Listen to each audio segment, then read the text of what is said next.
My name is Betsy Hoxworth, and I am a lot of things. I don't even know. It's like divided, right?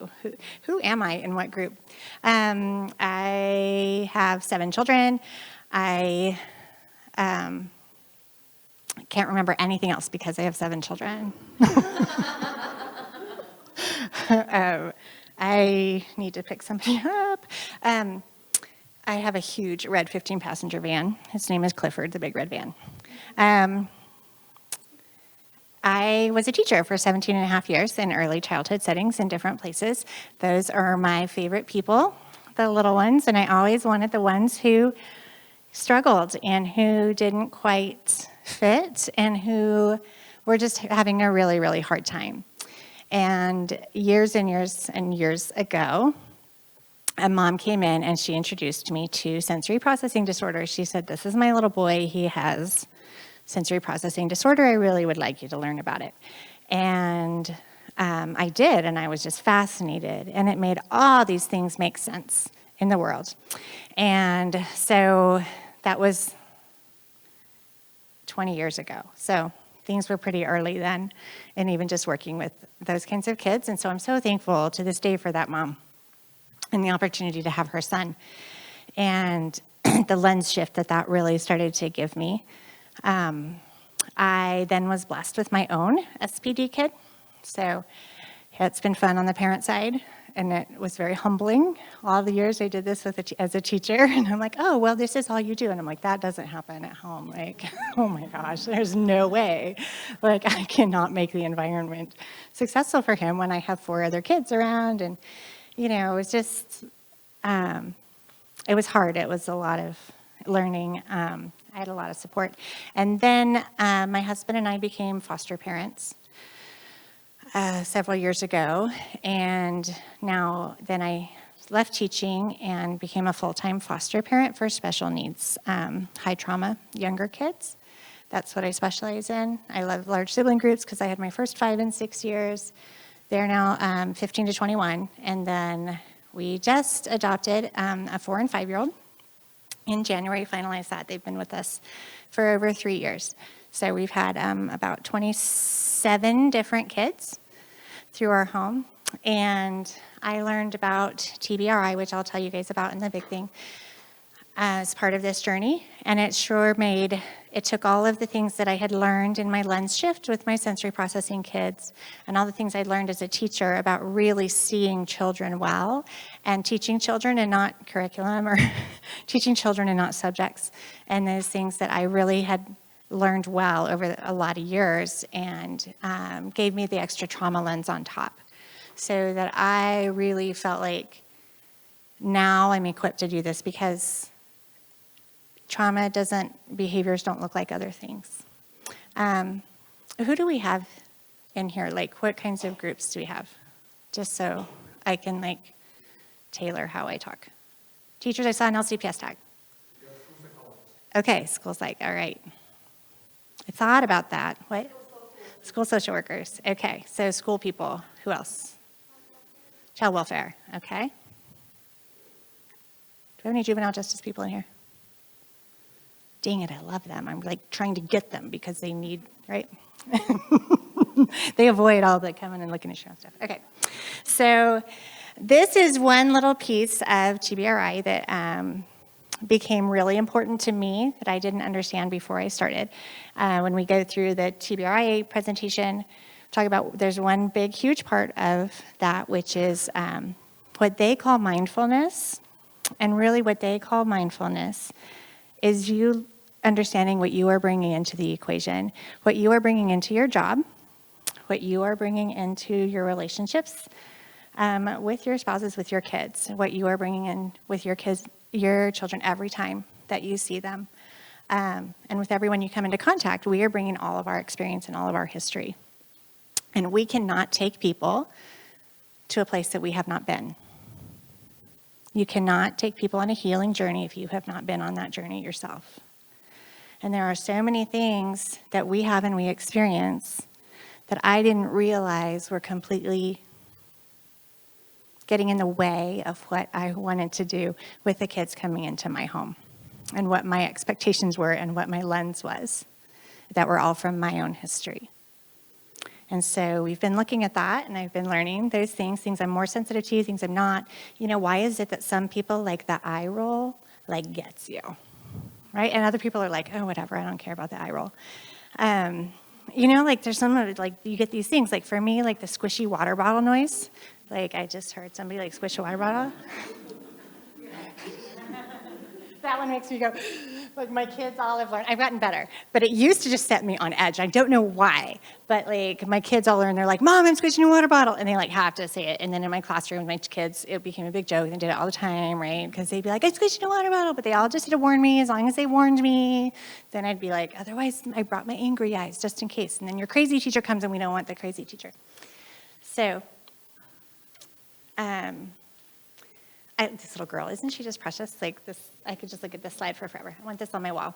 But it's only as we heal from our own histories that we can know the path to lead our children to heal their own histories. So this class here.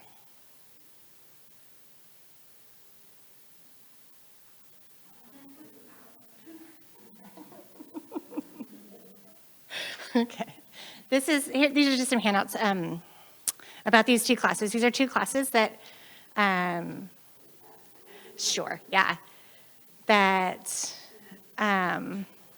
I do, and that I know that at FYI has finally gotten people to go. You have to be a TBRI practitioner in order to get to go to these classes. These are taught out of Halo Project in Oklahoma, and it's healing. I don't know, something. Healing attachment and loving others is the mission of their organization.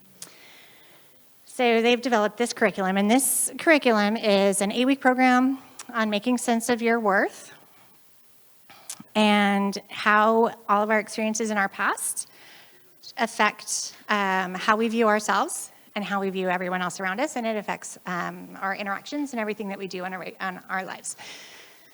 So the first thing we do through this class, I'm just going to run through what this class would look like. And then there's a parenting for positive self-worth, which is another like 8-week class at the end of that. So after you work through this making sense of your worth class, we do a lot with domestic violence shelters, a lot of domestic violence victims. Everyone really should take this class. Every time I take it, I'm like, okay, it's good for me. Every time I teach it, even, I have to like work through my own things.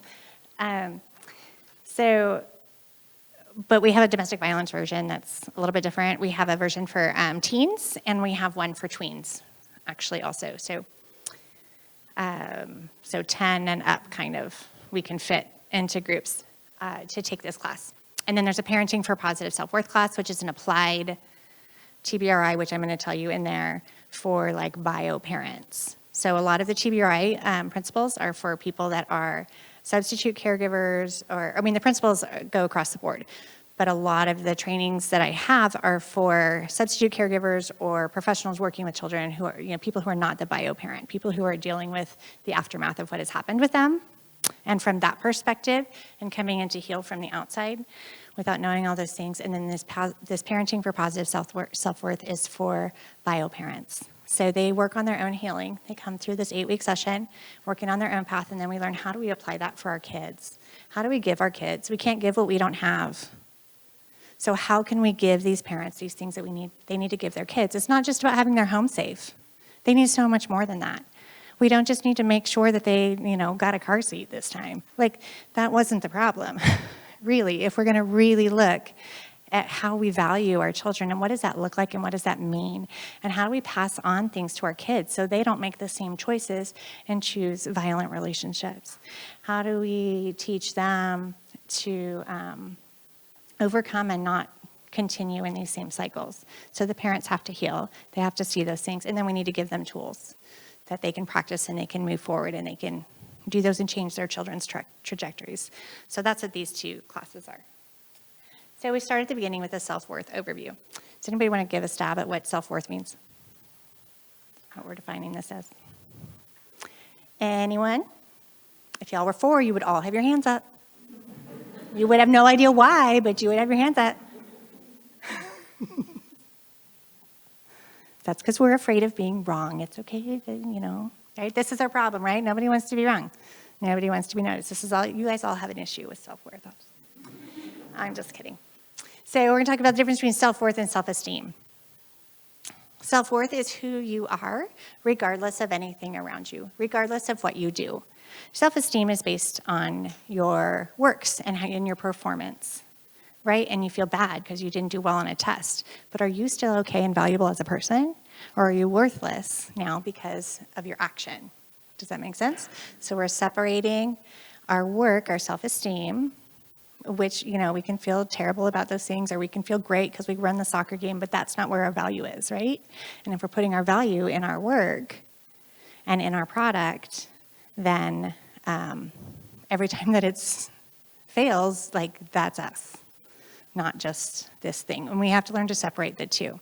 So our self-worth is learning to be our autonomous self wherever we are, whatever situation it is. So even if I failed a test, then I'm still okay. I'm still valuable. I'm still worthwhile. I missed these things. You know what? I'm okay. I lost it with my kids. I can still be redeemed from that, right?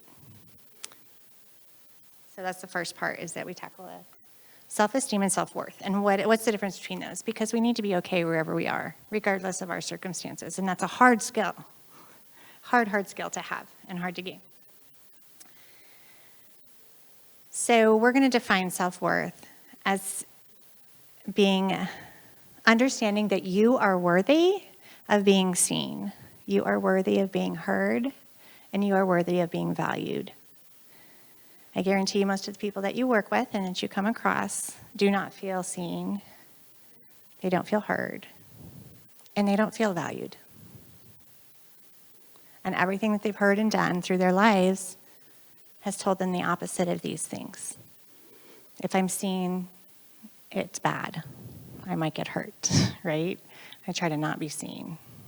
But I want to see you, and I want to see you the right way, right? Or they come out and they're like, just look at me, right? And they want all these things.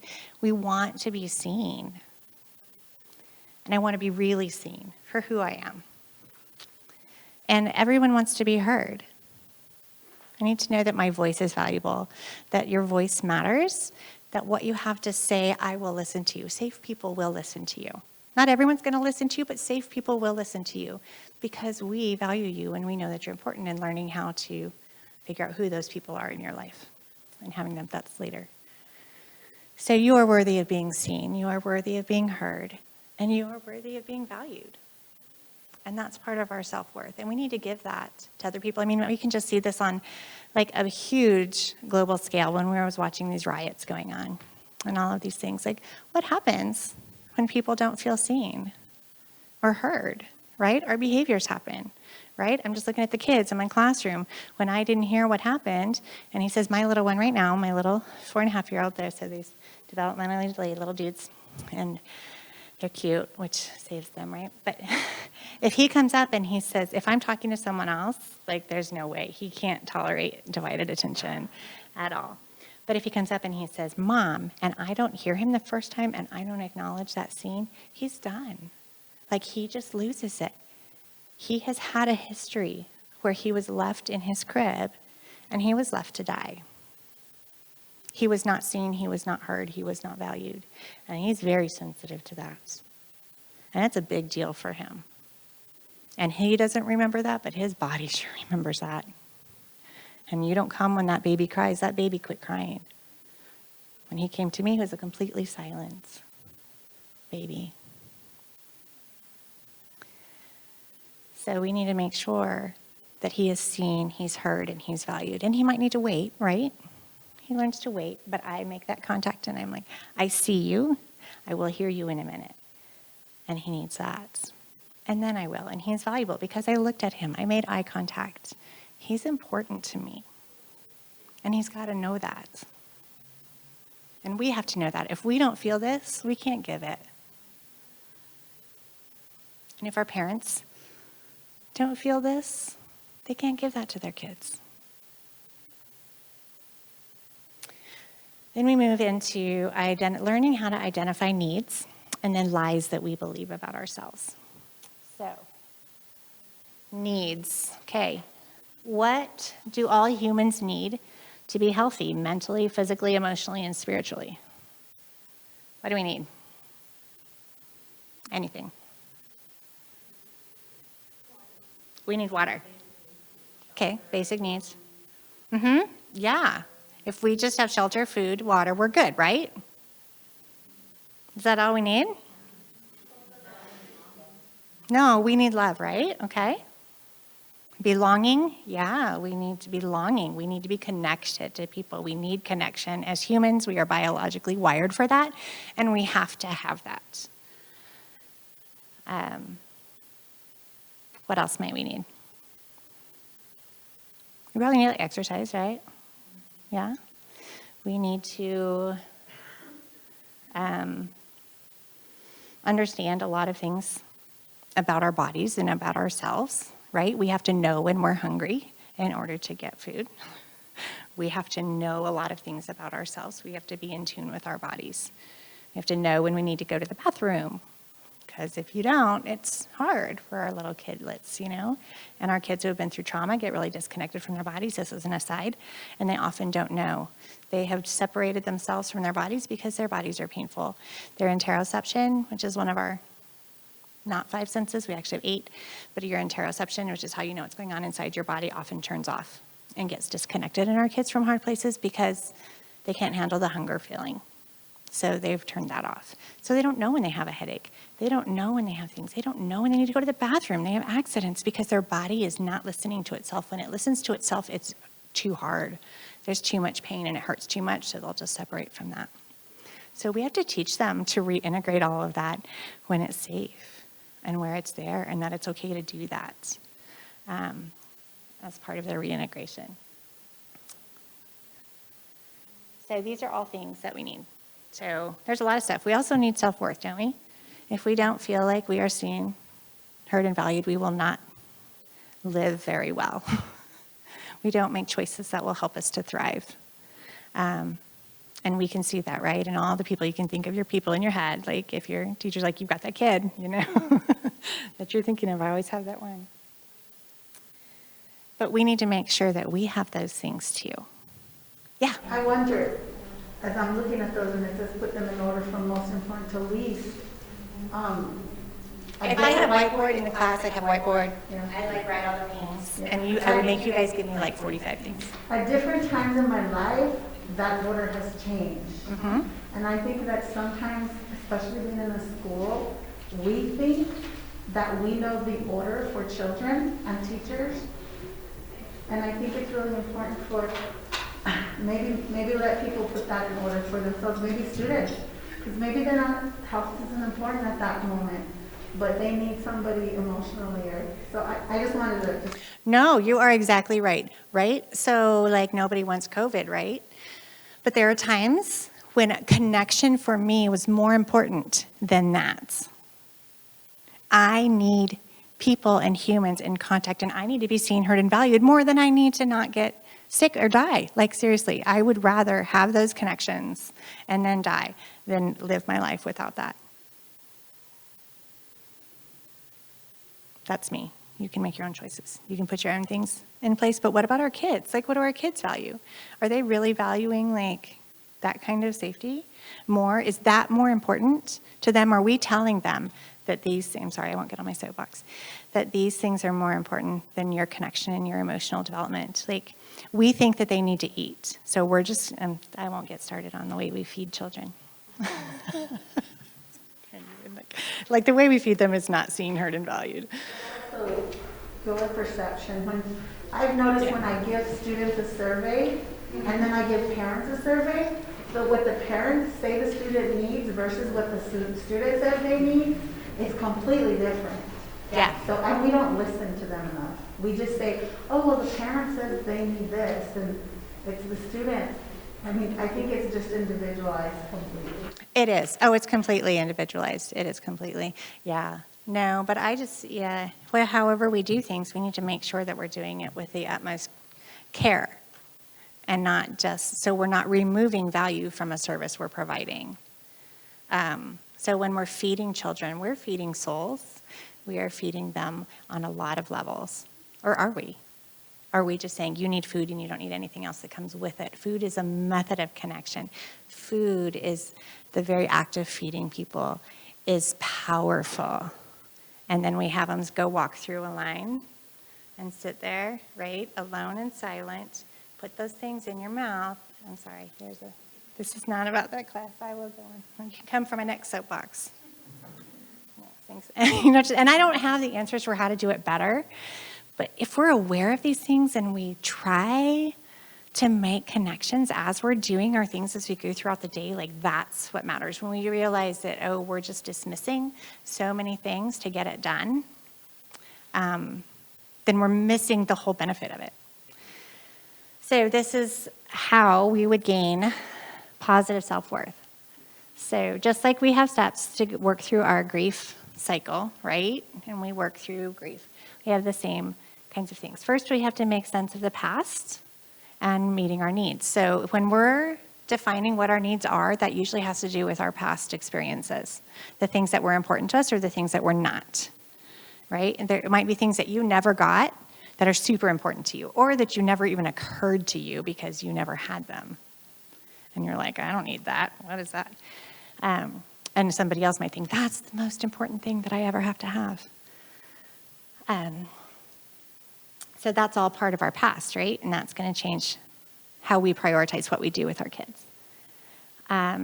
So 5 action steps to getting to there, right? We're going to first create safety. We're going to gain truth and understanding. So we're going to take all the lies that we've learned to believe about ourselves, that we are worthless, that we're not important, that we can't do it, that we are not there, that you're in the way, that you are too loud, that you are too fat, that you are whatever, right? All these things. There's a million things that we've heard. And we hear those, and those voices are in our head. And those voices are there, and they're telling us those things. Our kids have heard a lot of things, and they believe a lot of things about the world and about them, about who's safe and who's not, based on their experiences. And that's the way they see things. So when we have these riots, right, the police are not safe for a lot of these people. When I talk about when I walk into the courtroom with my foster cases, and I walk in there, and I have to go speak to the judge, I'm confident that I stand up there, and I'm going to speak, and the judge will listen to me. And I see these moms coming in, and the dads, they have no confidence at all that anyone is going to hear them. No one's going to listen to them. It doesn't matter. They don't come in with that same thing. And even if there are people that really want to, that is the experience that they're bringing in. And I remember being completely shocked by that the first time when I came in, and I was like nervous. But then I looked at them and I thought, they really don't believe that anyone cares. They are coming in just either angry because no one's going to listen, it doesn't matter anyway, or they're all out to get me, or just a whole different piece that they're coming in. I'm coming in trusting our justice system in one way. They're just coming in not, because their experience has not been that. So that changes how I act there, and that changes what they say, and it changes all kinds of things on a lot of levels. And I just hadn't really felt that in my personal experience, and seeing that on that kind of level and that kind of fear in a place that I thought was sort of safe. We're going to teach them how to rebuild their lives and what that looks like. So we break down through a lot of things, and we try to replace truths and understanding and give them new pieces. I'm going to go back through this a little bit more. Okay, we're going to immerse and affirm them in truth, and we're going to bathe them in the reality that they are seen, that they are heard, that they are valued. And we're going to learn about forgiveness. That's our cycle. Okay, so I'll go through that real quick. Okay, so safety, week 3. So safety is a big deal. There's safety and there's felt safety. You guys heard this before? It doesn't matter, actually, whether you really are safe. It's whether you feel safe. So, like on a roller coaster, they put these bars and they put those things there. Most of them don't actually keep you in. They don't actually do anything other than make you feel safe, because you wouldn't get on it if you didn't feel safe with those things, right? So you can ride all those things without a lot of those safety, but people would freak out, and then their behaviors make it not safe. So we do things right. How do I feel safe? If you have, our kids are safe at school. We hope our kids are safe at school. We try to do that right. But do they feel safe at school? Do they know that no one's going to come in and get them or yell at them? Do they feel safe? I mean, I'll tell you, just for sensory processing kids, hallways? Oh, are you kidding me? All of that noise, all those people going, all of this stuff going back and forth, like it's an assault on all of your senses. There are so many places that don't feel safe in a classroom with, my friend's adopted son has an auditory processing delay. He has a 7-second auditory processing delay. So that's a long time. So when she's, he's throwing this ball in the house, and she's like, Dee, remember you need to go downstairs if you're going to throw the ball in the house. Here's 1, 2, 3, 4, 5, 6. Oh, yeah, Mom, sorry, I forgot. It's a really long time. So he's throwing that thing. The third time, she's like, are you kidding me? I just said stop throwing the ball. You're just stopping when you feel like it and when you decide it's your time. But guess what? I'm the boss in here, and I decide when it's time you stop throwing that ball, and you do this right away. All right, he did it. As soon as his brain processed that information, he did exactly what she said right as soon as he knew. But all of a sudden, she's angry, right? And she's yelling at him, and he's like, I don't know what happened. Because I did it as soon as she said it in my mind. I'm so thankful she knows this, right? And she learned this. Because 7 seconds in a classroom, all right, guys, walk into class, sit down. Okay, open your backpack. Get your book out. Open to page whatever. Get your pencil out. Are we ready? Okay, up here you can see. All right, I've got your names. Everybody have your name? All right. Jimmy, you don't even have your backpack open yet. What are you doing here today? Are you awake? Come on, wake up. Get your backpack out, get your book, get your things, get your pencil out, right? They're going, like, he didn't even know what happened. We're 35 steps ahead of him, and he hasn't even gotten that first part yet. And that's not his fault. That is not his fault. And then he's like, well, I don't know what's going on. I'm lost. I miss everything. I don't know what to do. I give up, right? Doesn't take very long for them to give up, or them to start getting defensive, or to start doing something else. I don't know what's going on anyway. I'm just going to go over here, right? Real quick, over those little things that we can give a lot of our trauma kids. A lot of our trauma kids have auditory delays, auditory processing delays. My little one, my 5-year-old definitely does. So my friend came up to him, and she was in one of my trainings, and she heard that, and then she came up to him later, and she said, hey, can I hold you? And put her hands out, and he just sat there for a while. And she was about to turn away, and then he goes, Miss Bonnie. And then he went to her, and she said, I would have turned away and gone, he doesn't want anything. And then by the time he did that, I would have rejected him. And I would have turned my back on that baby that was like reaching for me, because I wouldn't have waited. So we do this all the time in so many ways. So our kids don't feel safe anymore. They are safe, but they don't feel safe. And we don't learn when we don't feel safe. So our brain, how does our brain make sense of information? So we have 2 ways, right? We have our genetics that we come with, right? And then we have our experiences. Our brain cannot make sense of any information if it doesn't have these things, and it only makes sense based on these things. What's our capacity here? And what have our experiences been? Right? Things that our kids have not experienced don't make sense to them. They don't have a category for it. They don't have a schema for it. They've only met certain kinds of adults. Adults have only been a certain way to them. And they've learned that, trusted people have not cared for me or have not been dependable for me. So how do I do that? How do I reach this kid when they learned that if I trust people, this is what happens? So we have to reteach through a whole new lens and a whole new experiences. And in the ideal world, we get it right the first time. It's all easy. Everything goes well. But we know, because those are the strongest pathways, are the first ones that we make. And those first experiences are our strongest pathways. So we have to work really, really hard at building new ones and not giving up on that. Okay. So, how our brain interprets information is based upon our experience. So I want you to look at this. Have you seen this before? Anybody? Okay, good. All right. There's a square with an A and one with a B. Which one is darker?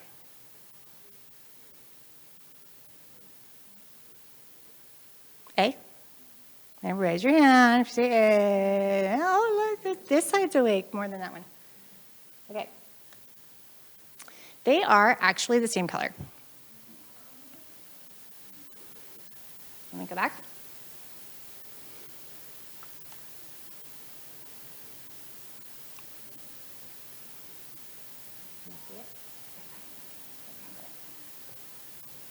I do it on my computer, but it doesn't work. I have a little paper ones that you can do. And they actually really are the same color. But your brain is changing how it's taking in this information because it's doing things as your brain thinks it should be, not as what actually is. So this happens with our kids, this happens with our experiences, our perceptions. If you walk in a room and there are colleagues standing in a corner talking and laughing, or a kid walks in and there's some other kids standing in a corner talking and laughing, they will either, based on their previous experiences, go, oh, that looks like fun, I want to come join this group of people, or they'll say, they're laughing at me. They're talking about me. I can't go join that group. This is not a safe thing. The experience was completely the same. Everything in that reality was exactly the same, but that person that came in had a completely different experience about whether they felt belonging and acceptance or whether they felt bullied or, rejected. And it had nothing to do with what was actually going on in that reality. It was how we take it.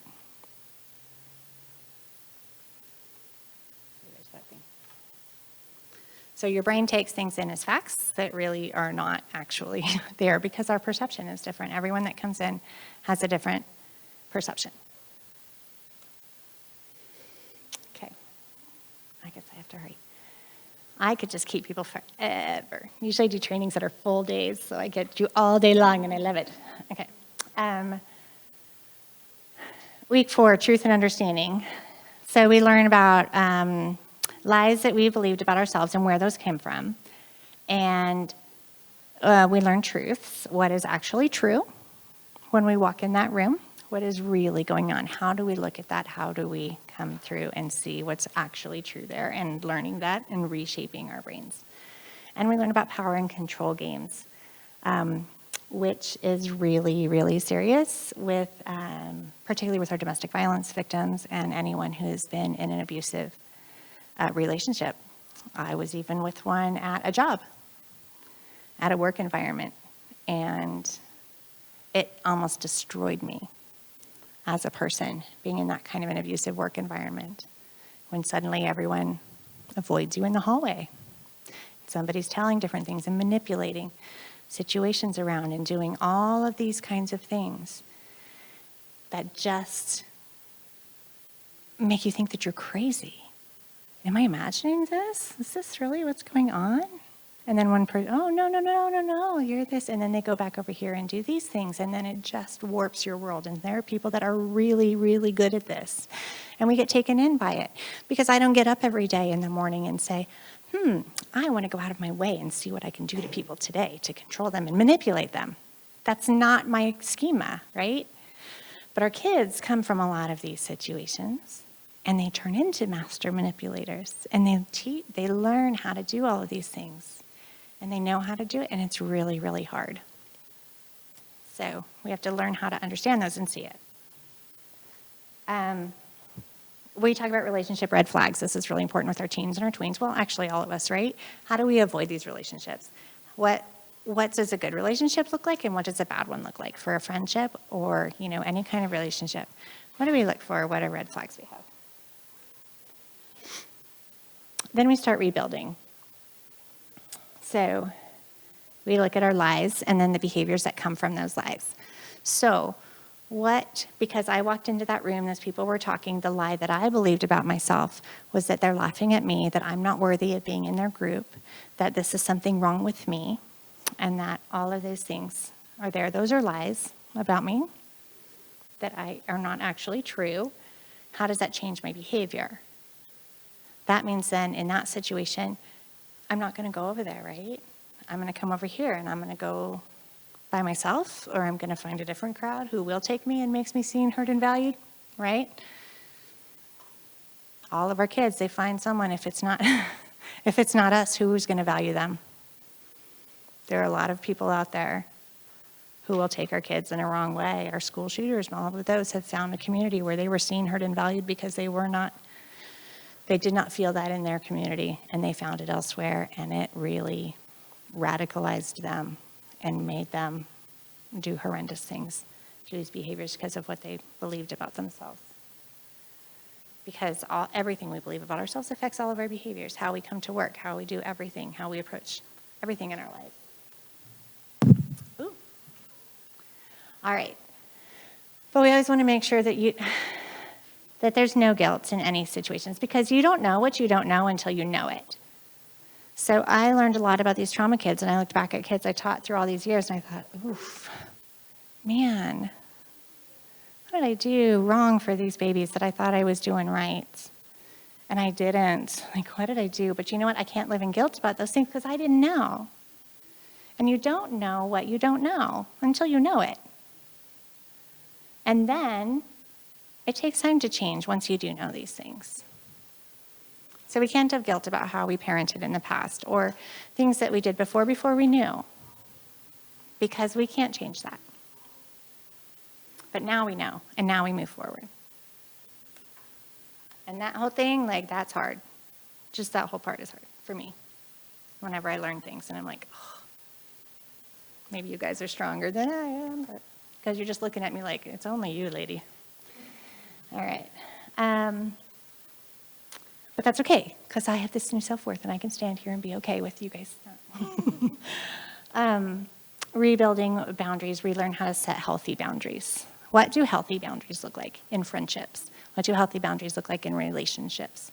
What are we avoiding because we don't want to do it?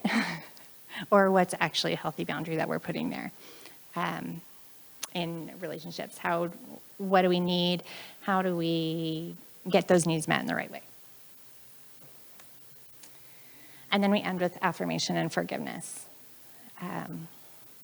That we are bathing people in their value and in giving them words and helping them to see that in others.